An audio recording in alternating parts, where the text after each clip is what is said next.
News.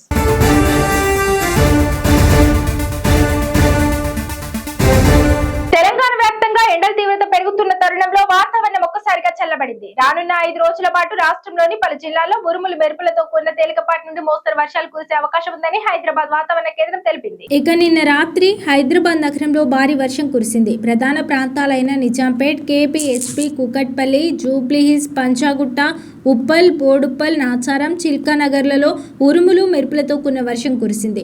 రానున్న 48 గంటల్లో కూడా నగరంలో ఆకాశం పాక్షికంగా మేఘావృతమై ఉంటుందని, సాయంత్రం లేదా రాత్రి సమయాల్లో వర్షం పడే సూచనలు ఉన్నాయని అధికారులు తెలిపారు. ముఖ్యంగా గాలిలో తేమ శాతం పెరగడం, ఉపరితల ఆవర్తన ప్రభావంతో ఈ మార్పులు చోటు చేసుకుంటున్నాయి. వాతావరణ శాఖ హెచ్చరికల ప్రకారం వర్షం కురిసే సమయంలో గంటకు 30 నుంచి 50 కిలోమీటర్ల వేగంతో ఈదురుగాలు వీచే అవకాశం ఉంది. ఆదిలాబాద్, కొమరంభీం, ఆసిఫాబాద్, మంచిర్యాల, నిర్మల్, నిజామాబాద్ వంటి ఉత్తర తెలంగాణ జిల్లాలతో పాటు రంగారెడ్డి, హైదరాబాద్, మేడ్చల్, మల్కాజ్గిరి, వికారాబాద్ జిల్లాల్లో కూడా వర్ష ప్రభావం ఎక్కువగా ఉంటుందని అంచనా వేస్తున్నారు. పిడుగులు పడే అవకాశం ఉన్నందున వర్షం పడే సమయంలో చెట్ల కింద లేదా విద్యుత్ స్తంభాల వద్ద ఉండరాదని సూచించారు. ముఖ్యంగా ఈ అకాల వర్షాల పట్ల రైతులు అత్యంత అప్రమత్తంగా ఉండాలని వాతావరణ శాఖ ప్రత్యేక సూచనలు చేసింది. ప్రస్తుతం పంట కోతల సమయం కావడంతో పొలాల్లో ఉన్న ధాన్యం తడవకుండా జాగ్రత్తలు తీసుకోవాలని కోరారు. కోసిన పంటను సురక్షిత ప్రాంతాలకు తరలించుకోవాలని లేదా టార్పాలిన్లతో కప్పి ఉంచాలని సూచించారు. బలమైన గాలుల వల్ల కళ్ళాల్లో ఉన్న ధాన్యం చెల్లాచెదురయ్యే ప్రమాదం ఉన్నందున తగిన రక్షణ చర్యలు చేపట్టడం ఉత్తమం. మరోవైపు ఈ వర్షాల వల్ల పగటి ఉష్ణోగ్రతలు స్వల్పంగా తగ్గే అవకాశం ఉన్నప్పటికీ వర్షం తగ్గిన తర్వాత ఉక్కపోత పెరిగే అవకాశం ఉందని నిపుణులు చెబుతున్నారు. ఏది ఏమైనా ఎండల దాటికి అల్లాడుతున్న సామాన్య జనానికి ఈ చిన్నపాటి వర్షాలు ప్రకృతి ప్రసాదించిన చల్లని కానుకగానే భావించాలి.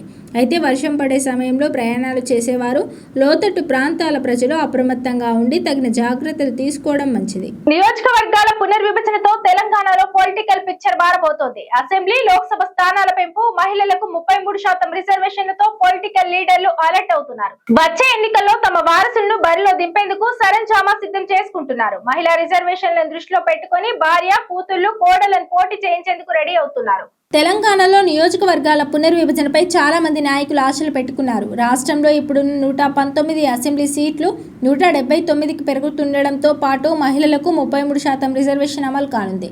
దీంతో తెలంగాణలో మహిళలకు ఏకంగా 59 సీట్లు దక్కే అవకాశం ఉంది. మహిళలకు పెద్ద ఎత్తున అసెంబ్లీ సీట్లు రిజర్వ్ కానుండడంతో పొలిటికల్ లీడర్లు అలర్ట్ అవుతున్నారు. పలువురు ప్రజాప్రతినిధులు, నేతలు తమ కుటుంబానికి 2వ సీట్ కోసం ఎప్పటి నుంచో పట్టుబడుతున్నారు. ఇప్పుడు మహిళా రిజర్వేషన్లు ఇంప్లిమెంట్ కానుండడంతో లీడర్ల వారసులకు ఎంట్రీకి ఈజీ కానుంది. చాలా మంది నేతలు తమ భార్య లేదంటే కూతురు, కోడలను పోటీ చేయించాలని ప్లాన్ చేస్తున్నారు. తెలంగాణలో కనీసం 25 మందికి పైగా ముఖ్య నేతలు తమ వారసులను వచ్చే ఎన్నికల బరిలో దింపే అవకాశం ఉంది. డిప్యూటీ సీఎం మల్లు భట్టి విక్రమార్క భార్య నందిని, ఎమ్మెల్యే కోమటిరెడ్డి రాజగోపాల్ రెడ్డి భార్య లక్ష్మి, మంత్రులు కొండా సురేఖ కూతురు సుస్మితా పటేల్, దామోదర్ రాజనరసింహ కూతురు త్రిష ప్రత్యక్ష రాజకీయాల్లోకి వచ్చేందుకు ఆసక్తి చూపుతున్నారు. మాజీ గవర్నర్ బండారు దత్తాత్రేయ కూతురు విజయలక్ష్మి, మాజీ మంత్రి జీవన్ రెడ్డి కోడలు చరిష్మారెడ్డి, వీపు బీర్ల ఐలయ్య భార్య అనిత, ఎమ్మెల్సీ అద్దంకి దయాకర్ భార్య నాగమణి, ఈటల రాజేందర్ భార్య జమునతో పాటు మరికొందరు ఎన్నికల బరిలోకి దిగే అవకాశం ఉంది. డిప్యూటీ సీఎం భట్టి విక్రమార్క భార్య నందిని గత లోక్సభ ఎన్నికల్లో ఖమ్మం సీటును ఆశించారు. కానీ అప్పుడున్న రాజకీయ సమీకరణాల నేపథ్యంలో ఆమెకు అవకాశం దక్కలేదు. ఇప్పుడు మహిళా రిజర్వేషన్ల అమలుతో ఈసారి ఖచ్చితంగా పోటీ చేయాలని భావిస్తున్నారట మల్లు నందిని. భట్టి విక్రమార్క డిప్యూటీ సీఎంగా రాష్ట్ర రాజకీయాల్లో బిజీగా ఉండడంతో మధిర నియోజకవర్గం బాధ్యతలను ఆయన భార్య నందిని స్వయంగా పర్యవేక్షిస్తుంటారు. ఇక మునుగోడు ఎమ్మెల్యే కోమటిరెడ్డి రాజగోపాల్ రెడ్డి భార్య లక్ష్మి ఇప్పటికే రాజకీయాల్లో భర్తకు తోడుగా ఉంటున్నారు. ప్రతి ఎన్నికల్లో ఆమె రాజగోపాల్ రెడ్డి గెలుపు కోసం స్వయంగా ప్రచారం చేస్తున్నారు. నియోజకవర్గ ప్రజలతో నేరుగా సంబంధాలు కొనసాగిస్తున్న కోమటిరెడ్డి లక్ష్మి వారి బాగోగులు తెలుసుకుని ఆపదలో ఆదుకుంటూ ప్రజలకు దగ్గరవుతున్నారు. గతంలో తన సతీమణిని జెడ్పీ చైర్మన్, ఎమ్మెల్సీ చేయడం కోసం రాజగోపాల్ రెడ్డి తీవ్ర ప్రయత్నాలు చేశారు. ఇక ఎమ్మెల్సీ అద్దంకి దయాకర్ భార్య నాగమణి అద్దంకి వెంట రాజకీయాల్లో చాలా కాలంగా నేరుగా పాల్గొంటున్నారు. ఈమె ఎస్టీ కావడంతో ఎస్టీ మహిళా కోటాలో ఎమ్మెల్యే అయ్యేందుకు ఆసక్తి చూపుతున్నారనే ప్రచారం జరుగుతోంది. మాజీ మంత్రి మల్లారెడ్డి తన కోడలు ప్రీతిరెడ్డితో పాటు మల్కాజ్గిరి ఎమ్మెల్యే మర్రి రాజశేఖర్ రెడ్డి సతీమణి అయిన తన కూతురును పోటీ చేయించాలని భావిస్తున్నారట. మల్లారెడ్డి కొడుకులను మించి కోడలు ప్రీతిరెడ్డి ఎలివేట్ అవుతున్నారు. బీజేపీ నుంచి ఆమె పొలిటికల్ ఎంట్రీ ఖాయమనే ప్రచారం సాగుతోంది. ఇక మంత్రి కొండా సురేఖ కూతురు సుస్మిత ఇప్పటికే తల్లితో పాటు తండ్రి కూడా కొండా మురళి వెంట పరకాల నియోజకవర్గంలో విస్తృతంగా పర్యటిస్తున్నారు. ఈ మధ్య కాలంలో ఆమె పేరుతో భారీగా ఫ్లెక్సీలు, కటౌట్లు ఏర్పాటు చేస్తున్నారు. వచ్చే ఎన్నికల్లో పరకాల నుంచి తన కూతురు సుస్మిత పోటీ చేయడం ఖాయమని ఎమ్మెల్సీ కొండా మురళి ఇప్పటికే ప్రకటించారు. దామోదర్ రాజనరసింహ కూతురు త్రిష కూడా తన తండ్రి ప్రాతినిధ్యం వహిస్తున్న ఆందోళన నియోజకవర్గంలో జరిగే పొలిటికల్ యాక్టివిటీలో పాల్గొంటున్నారు. మాజీ గవర్నర్ బండారు దత్తాత్రేయ కూతురు విజయలక్ష్మి ఇప్పటికే అలై బలై పేరుతో పలు సేవా కార్యక్రమాలు నిర్వహిస్తున్నారు. ఇక ఈటెల రాజేందర్ భార్య జమున కూడా ఎప్పటి నుంచో పాలిటిక్స్ లో యాక్టివ్ గానే ఉన్నారు. మరోవైపు ఎమ్మెల్యే కౌశిక్ రెడ్డి భార్య కూడా భర్త వెంటే రాజకీయం చేస్తున్నారు. ఇటీవలే కాంగ్రెస్ పార్టీని వీడిన మాజీ మంత్రి జగిత్యాల మాజీ ఎమ్మెల్యే జీవన్ రెడ్డి తన కోడలు చరిష్మారెడ్డిని వారసురాలుగా వచ్చే ఎన్నికల్లో రాజకీయ ప్రవేశం చేయించే ప్రయత్నాల్లో ఉన్నారు. ఇక పాలకుర్తి ఎమ్మెల్యే యశస్విని రెడ్డి అత్త పిసిసి ఉపాధ్యక్షురాలు ఝాన్సీ రెడ్డి ఇప్పటికే రాజకీయాల్లో యాక్టివ్గా ఉన్నారు. గత అసెంబ్లీ ఎన్నికల్లో ఆమెను ఎమ్మెల్యేగా పోటీ చేయించాలని భావించిన పౌరసత్వ వివాదంతో చివరి క్షణంలో కోడలు యశస్విని రంగంలోకి దింపి అన్ని తానే గెలిపించుకున్నారు. ఇప్పుడు మహిళా రిజర్వేషన్ల పెంపు నేపథ్యంలో కోడలతో పాటు తాను కూడా పోటీకి సిద్ధమవుతున్నట్టు తెలుస్తోంది. మహిళలకు 33% రిజర్వేషన్లు ఇంప్లిమెంట్ కానుడంతో చాలా మంది నేతలు తమ వారసులైన మహిళా మనులను రాజకీయ ఆరంగేట్రం చేయించేందుకు రెడీ అవుతున్నట్లు ప్రచారం జరుగుతోంది.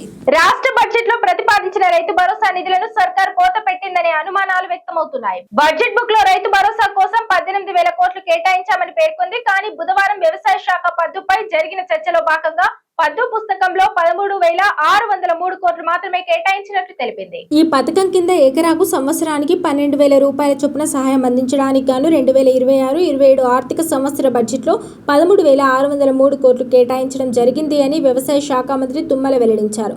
బడ్జెట్ పుస్తకంలో ఒకలా, వ్యవసాయ పద్దుల పుస్తకంలో మరోలా రైతు భరోసా నిధులను పేర్కొనడంపై అనుమానాలు వ్యక్తమవుతున్నాయి.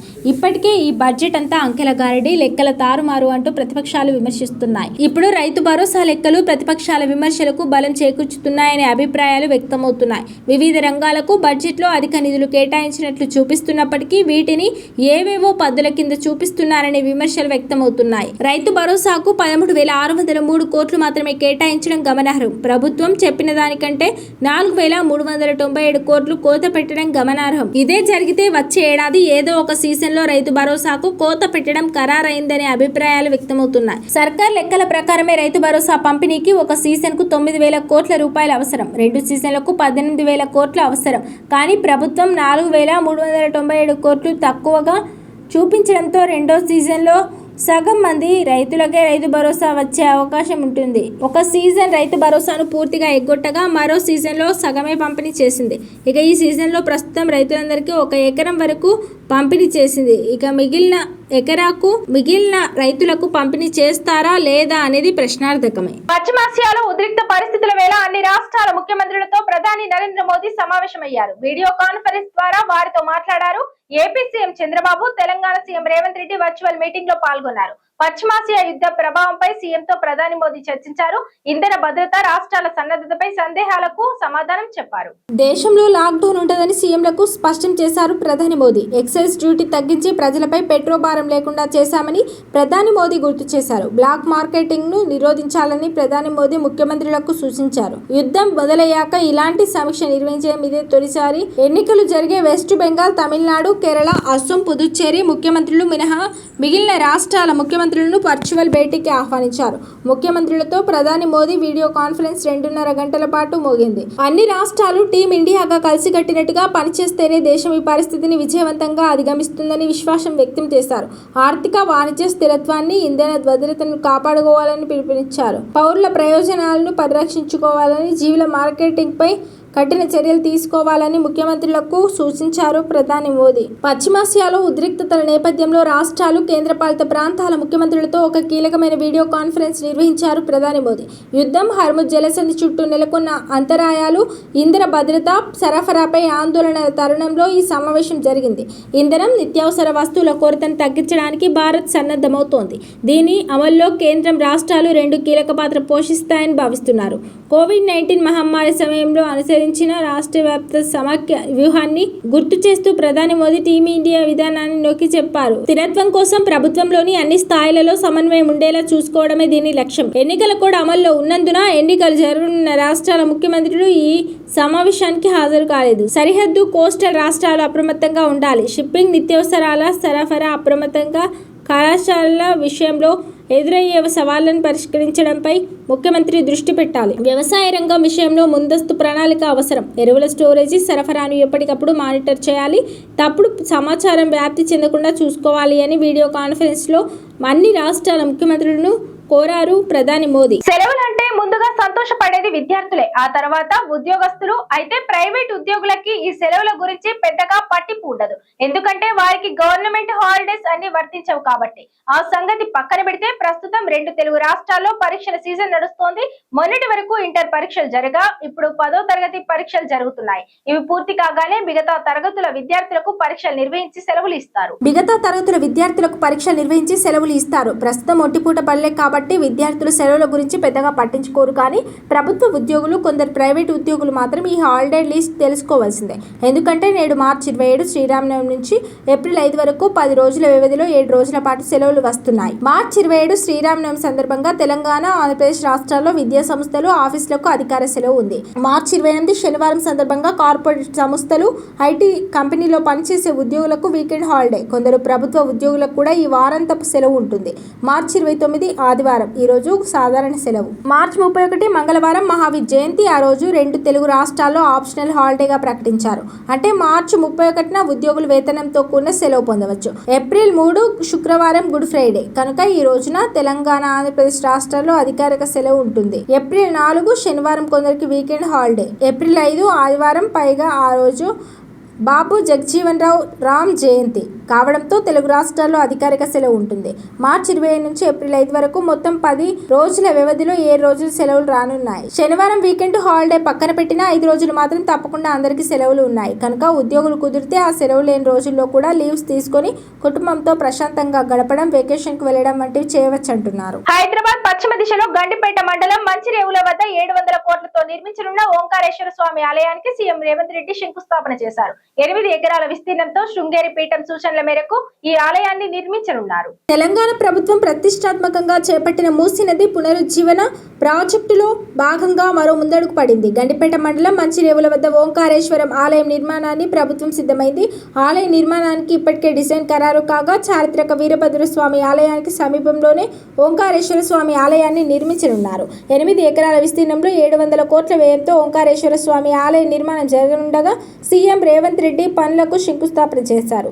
జెడ్పీ సీఎం బట్టి విక్రమార్క పలువురు ఎమ్మెల్యేలతో కలిసి ఆలయ నిర్మాణం భూమి పూజలో పాల్గొన్నారు. కాగా నగరానికి తూర్పున కీసర రామలింగేశ్వరుడు రక్షణగా ఉంటే పశ్చిమ దిశలో గండిపేట చెరువు దిగువన మంచిరేవుల వద్ద అత్యద్భుతమైన ఓంకారేశ్వర స్వామి ఆలయ నిర్మాణానికి సర్కార్ సిద్ధమైంది. శృంగేరి శారదాపీఠం జగద్గురువుల సూచనల మేరకు ఈ ఆలయ నిర్మాణం జరిగింది. 8 ఎకరాల విస్తీర్ణంలో నిర్మించనున్న ఈ ఆలయ ప్రాంగణం భక్తులకు సరికొత్త ఆధ్యాత్మిక అనుభూతిని పంచనుంది. ఈ ఆలయ ప్రవేశంలో 10 అడుగుల ఎత్తైన గాలి గోపురం లోపల సాంస్కృతిక కార్యక్రమాలు, హోమాల కోసం ప్రత్యేక మండపాలు ఉంటాయి. ప్రధానంగా 207 అడుగుల పొడవైన మహామండపం, దానిని అనుకొని ఓంకారేశ్వర మందిరం కొలువుదీరనున్నాయి. యాదగిరిగుట్ట తర్వాత రాష్ట్రంలోని అతిపెద్ద గర్భాలయాలంగా ఇది ఉండనుంది. రామప్ప యాదగిరిగుట్ట నిర్మాణాల్లో వాడిన శిలల్నే ఇక్కడ కూడా వినియోగించనున్నారు.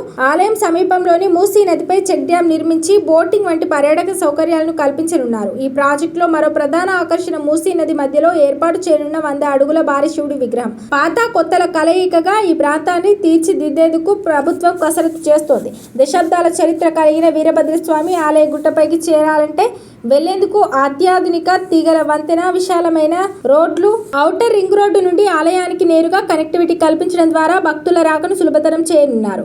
ఈ ప్రాంతంలో 800 ఏళ్ల నాటి కాకతీయుల కాలం నాటి వీరభద్రస్వామి ఆలయం, 1400 ఏళ్ల నాటి చాణక్యుల కాలం నాటి మచిలేశ్వర ఆలయం ఉన్నాయి. ఇక్కడ శివలింగం చేప ఆకారంలో ఉండడం వల్ల దీనికి మచిలేశ్వరుడు అనే పేరు వచ్చింది. గోల్కొండ నవాబు అబ్దుల్ హాసన్ తానిషా, మంత్రులు అక్కన్న, మాదన్నలు ఈ ఆలయాన్ని సందర్శించినట్లు చరిత్ర చెబుతోంది.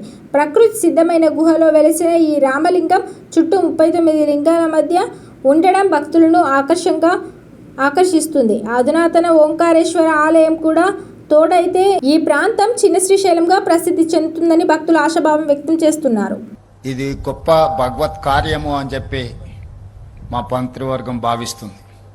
ఈనాడు దాదాపుగా 8 ఎకరాలలో 700 కోట్ల రూపాయలతో 1400 సంవత్సరాల పురాతనమైన ఆలయం, ఆనాటి రాచకూటుల నుంచి 800 సంవత్సరాల క్రితం కాకతీయుల వరకు ఈ ప్రాంతాన్ని సందర్శించడం, ఈ ప్రాంతంలో యోగులు ఇక్కడ తపస్సు చేయడం, ఈ ప్రాంతానికి ఒక గొప్ప చరిత్ర ఉన్నది. ఇది వాటి బులెటిన్. మరో బులెటిన్ లో మళ్ళీ కలుద్దాం. Stay on TS24 news.